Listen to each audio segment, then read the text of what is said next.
In this raw, uncut, walk-along video, I tell you about the 3 types of people you need to avoid while hiking the PCT. What is up? Welcome back to the channel. If you're new here, I'm Russ Hepton, long-distance hiker, founder of Through Notes and vice president of Trek for Trevor. Be sure to check the links in the description for a 10% discount on my waterproof notebooks and head over to trekfortrevor.org for hiker safety and advice from trusted and verified sources. And if you haven't already, I highly recommend watching my PCT documentary series Back to the Start, where you can watch my journey unfold from being forced off the trail in 2020 to my return to the trail 2 years later.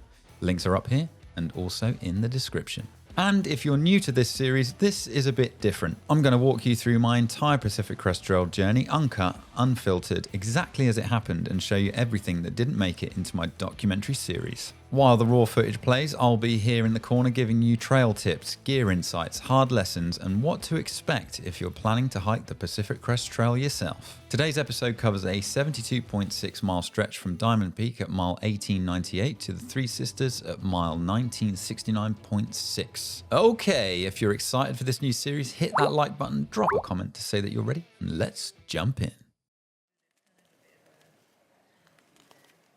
This is the rear vestibule of my Z-Pack Solplex, and it is just full of flies.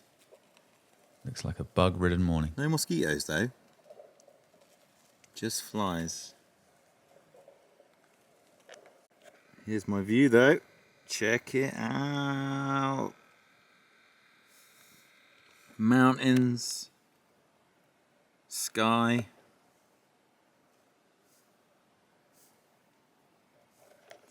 And here's my trash.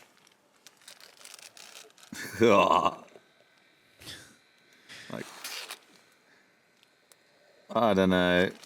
Got no choice. Good night. Just going to pause it there. Let's talk about the trash. So, actually, like, I didn't think my trash situation was too bad because I didn't use toilet paper at all. I didn't have to pack that out. So I used just natural substances and just had a good old wash with some river water from my bottle. So I collect water, keep it in the dirty bottle, and then use it as a backcountry bidet.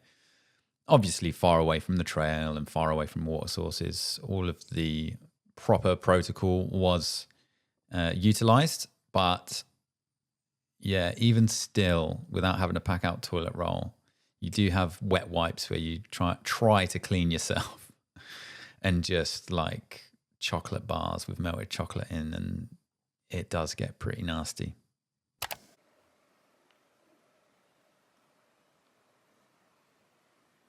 Oh, maybe it was an evening.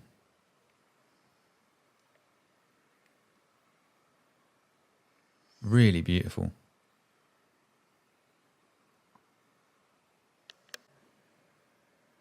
Those sunsets and the calm. I think this was just about 5 miles north of Diamond Peak, and there was a bit of a thunderstorm going on, but it didn't rain. There you go. There's Sarah and Anjum packing up in the early hours of the morning. Laura, I think she just got a new tent. I think she had some problems with her tent.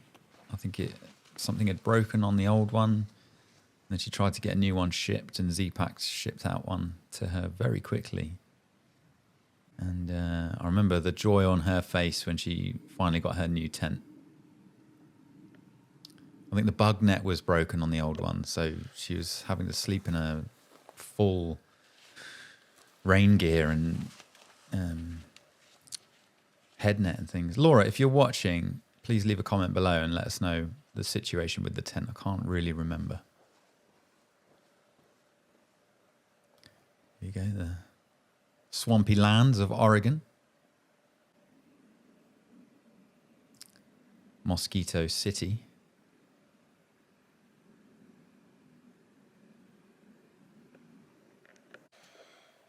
I have no idea if you can see the mosquitoes, but this is the worst they've been so far. But you can tell why, because there's loads of little ponds and pools around here and melting snow. So it's like perfect mosquito habitat. Look at that little shit bag. My head net was on the wrong way though. But I am full Steve Irwin. Inside out. They can't bite through this outfit.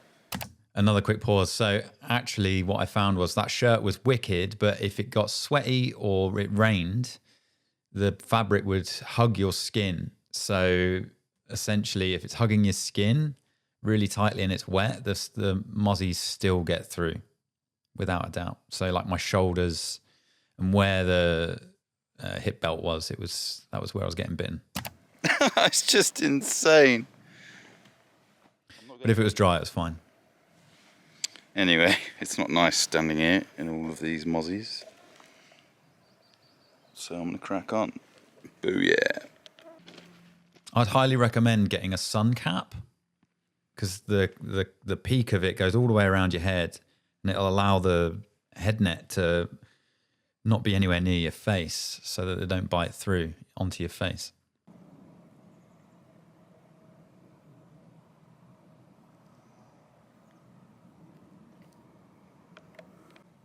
Stunning.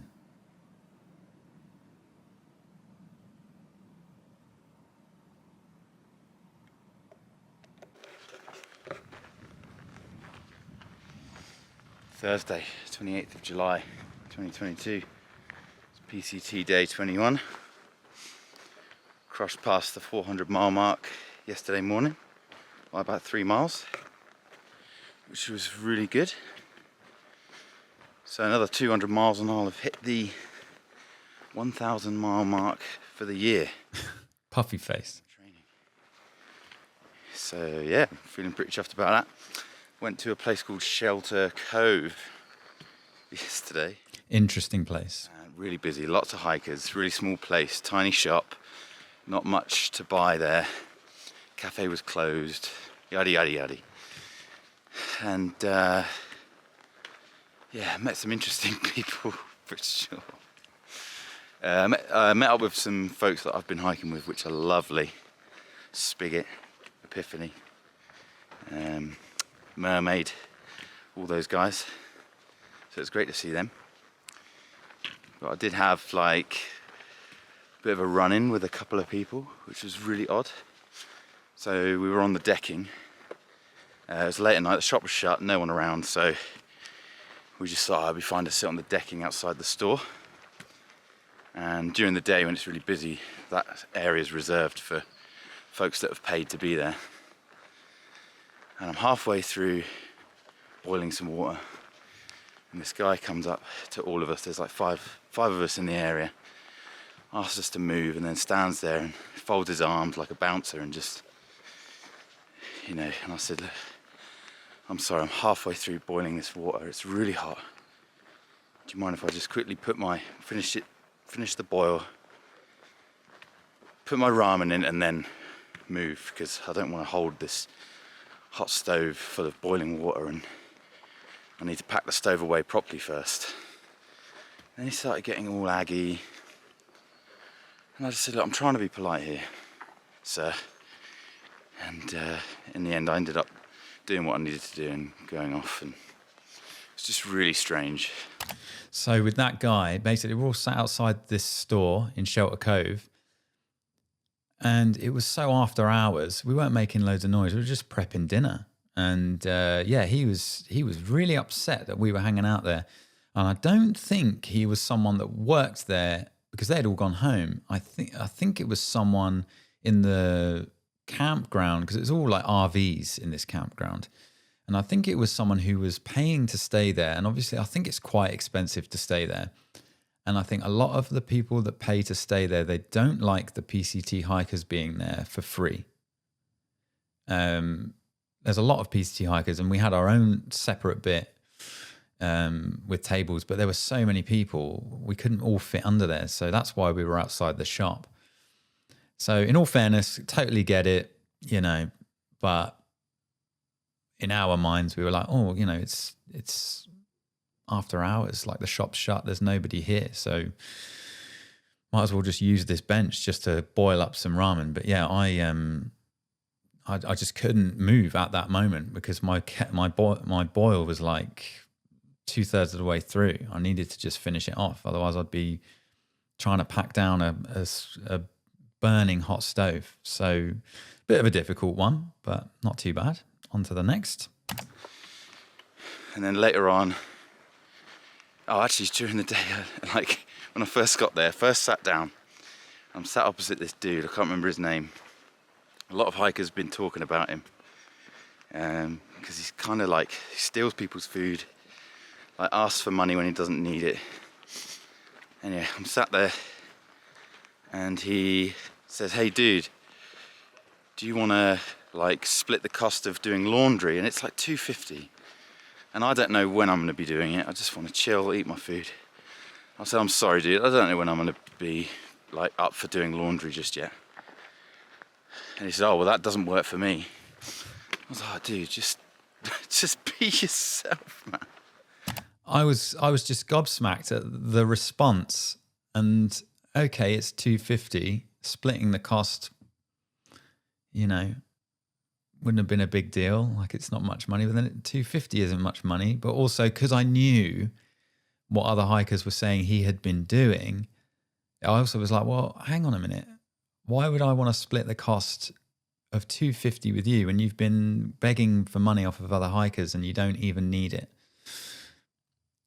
It was just very strange. And also during that day, I'm not trying to slag this guy off. You know, something was going on though that just wasn't right, and other hikers were talking about it, and you know, we were just being cautious. But just strange conversations with this dude. Like, I was talking with another hiker, and this same guy, the guy that's stealing people's food and taking their money off them, he just comes up, interrupts the conversation with me and this guy, and says, he points at the other dude's shoes and he goes, dude, let me try your shoes on. And the other guy was like, what? You want to try these shoes on? What? And they weren't even the right size. It was just very strange behavior. Don't know. Don't want to label it. Could have been anything. Could have been going through some really crazy stuff in his life. May have had some trauma. Who knows? He wasn't hurting anyone. It was just awkward and a little bit concerning. So that's that guy. So that was that. And then later in the evening, sat down opposite a dude from Belgium. And he was just getting really, like, talking about politics, Brexit, Britain, kings and queens and all this. And I was just sat there silent. And they were talking about this American politician. I can't remember his name. And I said, I don't know who he is. I'm not very politically orientated. And then he starts like getting really angry at me, saying, I don't care about this, this and that. And I met this British dude and I thought he was a effing this, effing that. And I was just sat there. I just observed it, watched this guy lose his cool. And I just said, look, I'm out here. He lost it. Just forget about all of that for 6 months. And then this other hiker goes, second that, I'm here to get away from all this political bullshit. Oh, dude, it's just the strangest day. So there's a lesson to be learnt from all of this. Think about it. You've got 50 people a day starting the trail in Mexico. And that goes on for 3 months. I think it's 3 months, the season. It's like March to June or July. That's a lot of people in bubbles of hikers, in like pockets of hikers. And that's a lot of time to be spending in the wilderness with some random people that you don't really know. So these things are going to happen, and you're going to come across people like this. And one thing I learned was, just watch it happening and keep your kind of eyes and your ears peeled for people like this, because it's people like this that you really don't want to be hanging around with too often. One, because it will put a massive downer on your trip. Two, for your own safety, because you don't know what some people are like. You don't know. You don't know what goes on in the woods sometimes. And the best way for me that I found to stay away from all this was don't react. just watch. And if someone rubs you up the wrong way, let it go. Go and camp somewhere else. Don't get sucked into the chaos, because it's a lot of people and there will be chaos. There will be moments like this. And the last thing you want to do is be in the middle of nowhere and be stuck between a bunch of these people. So for instance, about, I don't know, was it the next day, 2 days later, I was walking up the trail and two of those people that I just mentioned, they were stood there kind of talking. And it was really weird because when I walked past them, they just went dead silent and just stared at me. And I went, all right, lads. And I just kept walking. It was actually quite scary. Now, you know, people watching this, they might know who those people are. I don't know their names, nothing like that. But that was just my experience with these two particular people. And, yeah, it was quite concerning. But after that, didn't see him again. And, oh yeah, I saw one of them at Hearts Pass, but was no bother after that. But still, you're out there in the wild. The last thing you want is to get caught up in chaos. And yeah, just watch, observe, and don't partake. And I had to stay there because my power bank wouldn't charge. So I had to stay there. Really wanted to get back on trail, but anyway, that's what happened yesterday. I haven't really mentioned, so I just got up and left. I didn't really leave aggressively. I just got up and went, oh, I need to go check my phone or get my power bank or something like that. And I ended up just making sure I camped in a very separate area. It was just very strange. And I left super early in the morning just to get ahead of those people. Back on the trail. Don't know how many miles I've done. Got up at 5, broke down camp and started hiking at 5:30 in the morning. Sun's rising, hardly any mosquitoes just yet, but I'm prepared in the full Steve Irwin. So yeah, arms aching now, put the camera away. Let's get some nice footage.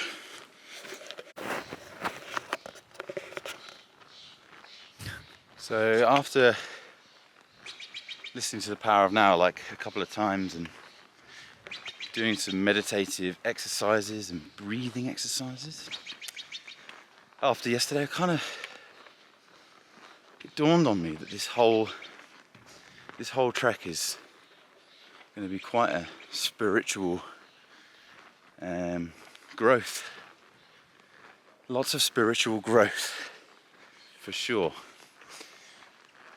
Like yesterday, had some challenging moments with some challenging people, and just observing their behaviour on how they dealt with certain things. Oh, have we got some trail magic? Was ist das? Whenever you see trail magic, you're like, is that trail magic? And you're like, neurons just start firing because you're like, oh, what could it be? Is it food? Is it soda? Is it sometimes ice cream? Like, so funny. Oh, look at that mirror shine.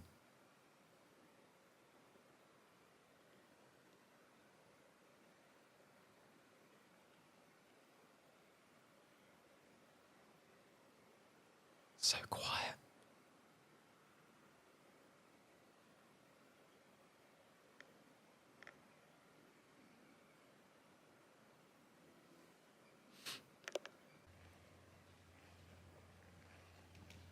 I love it when the ground is like that. It's like a carpet of wood chip. And it's so soft and spongy underfoot.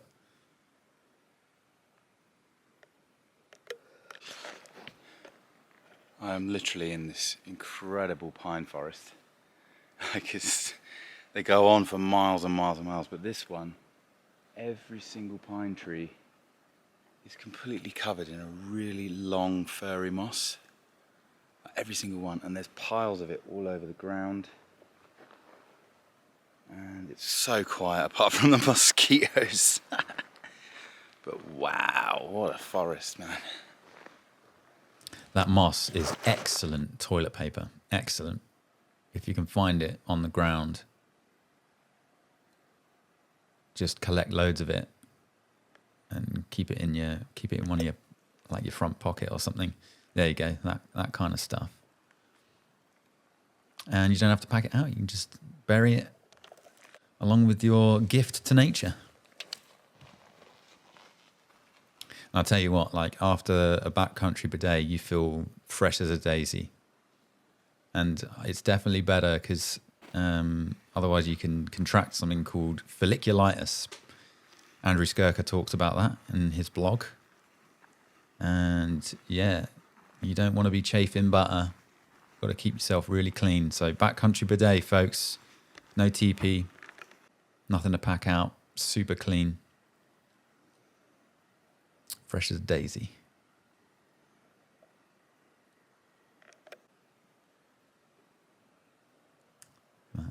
Some people get grossed out talking about toileting, but you know, it's going to happen. You got to know how to do it right. I just felt some rain. Don't know if you can see, it's actually cloudy above me now. For the first time in over 3 weeks, I just felt rain. I don't think it's gonna actually properly piss it down, but that was rain. Wow.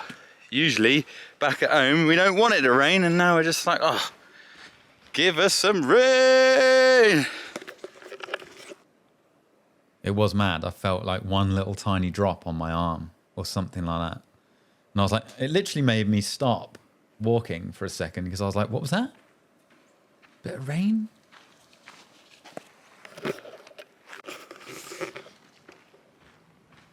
Most people hate these burn areas, but I think they have a really nice, like, stark beauty all of their own.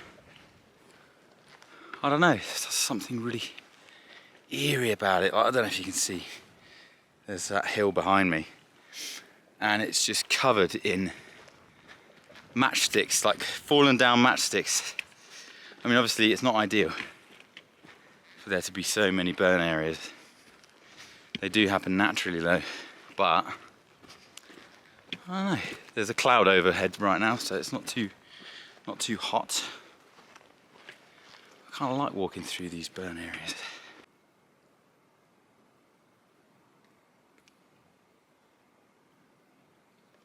Mad.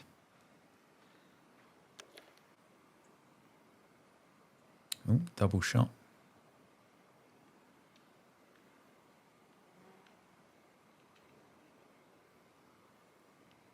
Oh, there's some people. What a strange place. Looks like a storm blew through and just chopped them all off. There you go, Three Sisters over yonder. I think that is Three Sisters over yonder.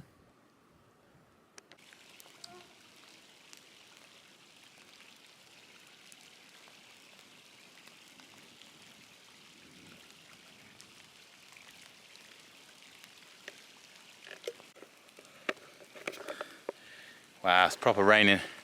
Getting really attacked by the mozzies. But it mustn't have rained here for weeks. Because even like the raindrops are hitting the trail and then it's a dust splash. So yeah. I don't know, it's not really raining enough to put the togs on. But I might have to in a minute. Frog togs. Best rain gear on the planet. Yeah. First wear of the frog togs in almost 500 miles. They cost like $10 and they come with trousers, which are shocking, the trousers. But the jacket is brilliant. And it rains so little on the PCT. You know, you can have one jacket and that will be fine for the entire trip because you're just not taking it out and wearing it. So it does last on the PCT. I maybe wouldn't use it on the Appalachian Trail or the Land's End John O'Groats hike here, probably not.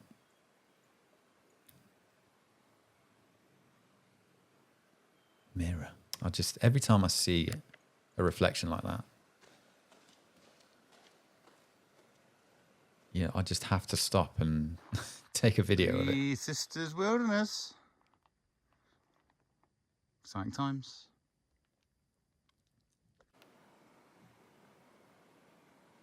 There we go.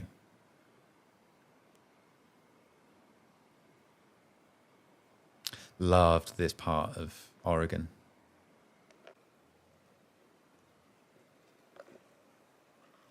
So Oregon is very much in its own now. Once you cross the California-Oregon border, it doesn't really change for a while, but once you're about halfway up Oregon, you're like, oh yeah, this is very different to Northern California already.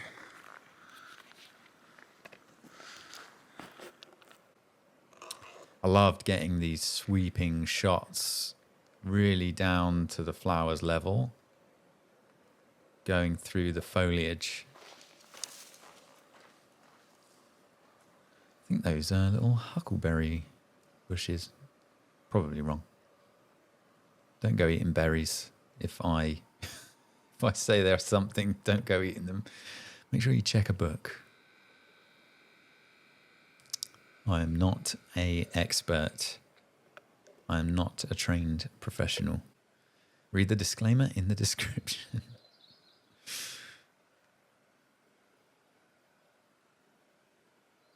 Oh yeah, I was talking to someone on Instagram that I met at this campsite. I think her name's Taya. Taya Pisoni or something like that. Yeah, we met there, and I was talking to her the other day, and I was like, where did we meet? And she's like, oh, it's this spot. And I was like, oh, I remember. We'd just come out of a resort where the food was banging, and they had a jetty going out into a lake, which was great to jump off, but I didn't film at all while we were there. There you go, full Steve Irwin off into the wild.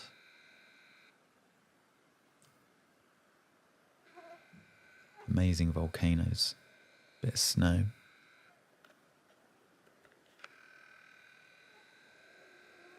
Beautiful day.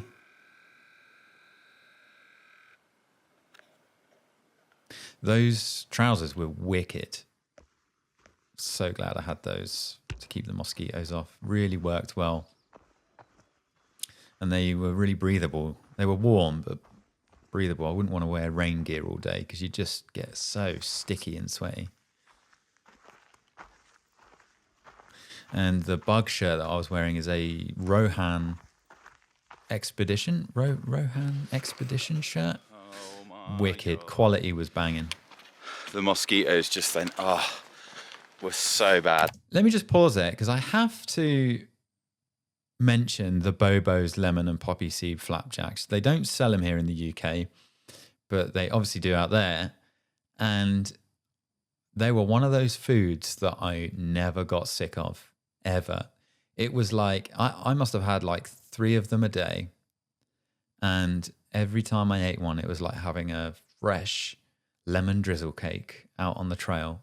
Amazing with a coffee for breakfast and lunch and for dessert, for dinner. Just, oh my God, I could eat those all day, every day. And I wish they sold them here, but they don't. So yeah, give them a try. If you like lemony, cakey oatiness, always go for Bobo's. They're a bit expensive. I think they're like, like $4 or $5, $3 or $4, something like that per bar, but very good. I was just trying to fill my water up at this lake. I just got pummeled, absolutely pummeled. And this shirt, even though it's like really good at keeping them off, some still bite through. There's just so many. It's crazy. Like the numbers compared to Scottish midges are way less, but their bite is way worse. So it's like, you just can't win. So you just gotta keep moving as much as you can. Don't stop. But sometimes you bloody have to. That was terrible. I'd much rather a cloud of midges than a cloud of mosquitoes, because the midges, their proboscis is much shorter than a mosquito's and it doesn't bite through your shirt. And they're just generally less. They're not as aggressive as a mosquito, I don't think. But they're still a pest, and some different people react to the Scottish midge more than other people. Whereas for me, a midge bite just leaves a slight little red dot. It doesn't really swell or anything. But some people get a really bad swelling from a midge bite.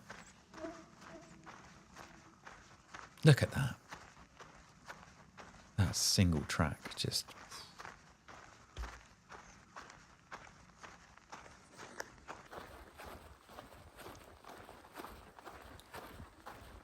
It's a miracle that it's maintained just by people walking on it.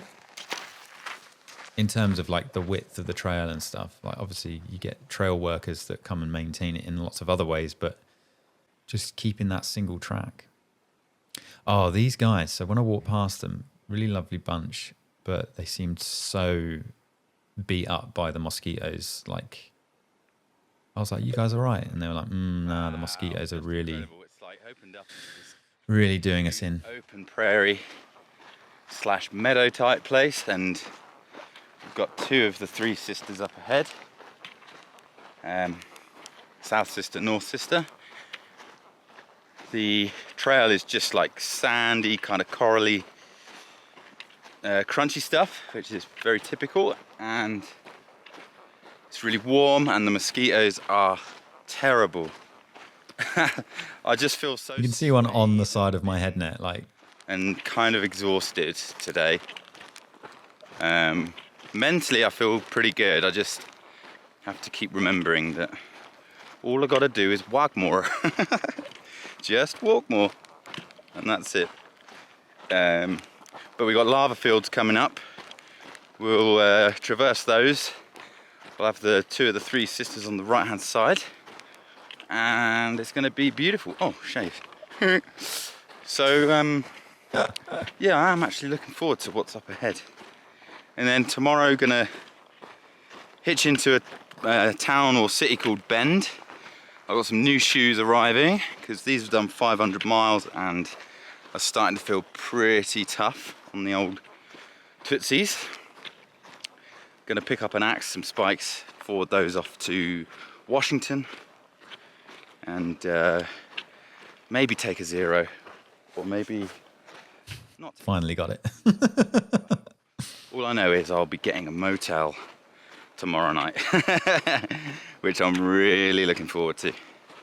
It's worth noting that I'm not normally this talkative, and I don't normally actually like vlogging like this. Funny, I'm a YouTuber, right?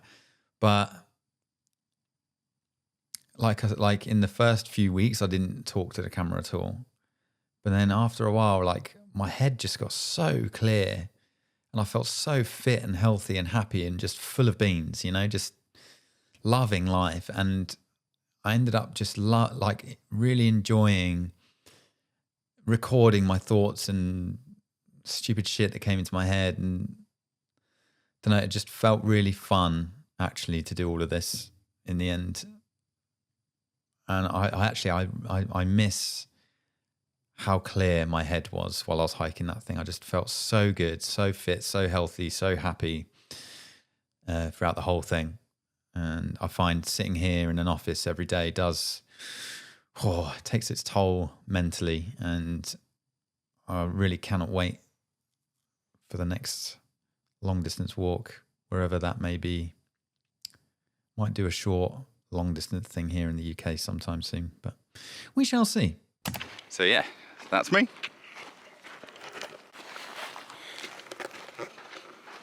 Kind of want to get the most out of tomorrow in town. I want to be able to hitch a ride pretty early in the morning. So I've got about, this morning I had 43 miles left of the highway to hitch into Bend. I think I've probably done about 7 miles so far. So I'm thinking if I do like a low 30 today, that'll leave me with, I don't know, 5 or 10 miles to hike to the highway in the morning. So that should be a good idea, but I did a 33-mile day 2 days ago, not yesterday, the day before, and my left foot the ball of my foot started getting really soft, really sore and tender. And I think it's just where I need some new shoes. Like the cushion's just completely shot in the left one. So, I don't know, I'm thinking, can I do another 30 today? I think I can. My foot feels a lot better. But yeah. Anyway, there's some planning done. All of this behind me, this is all lava. It's all just been dumped here by these volcanoes over there. I doubt you can see that. I'll get some B-roll. But it kind of reminds me of the approach up to Gorakshep, where you got the glacier on the right. And you're walking this trail and it's all wide open. You've got big mountains everywhere. Everest Base Camp Trek. That, where the whole landscape has just been completely sculpted and shaped by the geology around. So it's really cool. If you're new to the channel, scroll down my video list. I've got a whole series about the Everest Base Camp Trek. Did that in 2018. So you'll watch a much younger, less experienced version of me.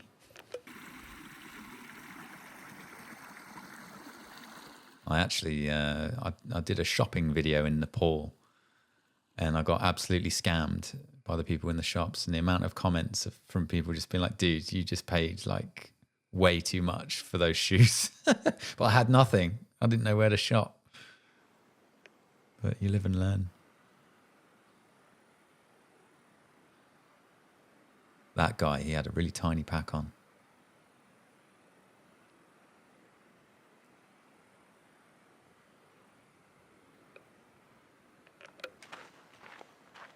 I found the image stabilization on the ZV-1 wasn't the best. Tripod, it's wicked, but handheld, started to avoid it after a while. The iPhone, I think it was the 13 Pro Max I had then. That was wicked for handheld. Oh my God. My face just kept getting bitten. I think next time, definitely have a sun hat under that head net.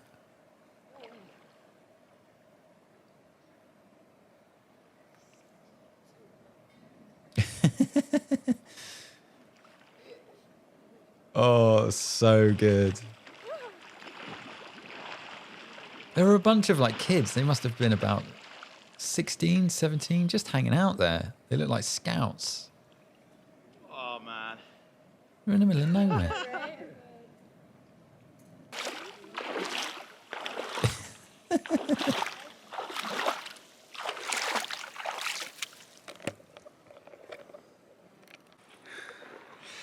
I'm not even kidding. I doubt you can see this. I'll try and zoom in and get another shot, but I can see Mount Hood for the first time. No, it's not. It's Mount Jefferson. Just come past the northernmost of the sisters. It's amazing to watch mountains and volcanoes fade into view and then fade away as you walk past them.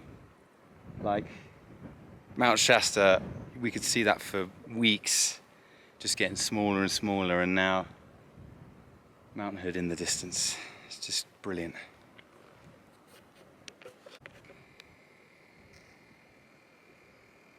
Mount Jefferson. I just forgot there was one more, and then I think it's Mount Hood. But that's where the fire closure was up ahead, the Lion's Head closure. And we all had to skip around.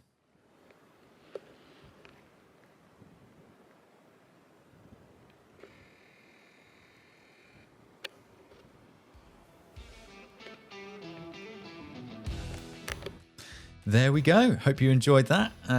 Make sure you're subscribed for the next video in this series. I'm aiming to have one out once a week, every Sunday at 6 p.m. GMT. Hit that like button if you like this video. Leave a comment down below if you think I've missed anything. If you've got any ideas, is there something I didn't get wrong? Are you one of the people that I mentioned in this video? If you are, I'd love to hear from you. Maybe we can get your perspective. The comments are free and open to all. So yeah, Happy trails, everyone, and I will look forward to seeing you next week, same time. Best wishes. Bye bye bye.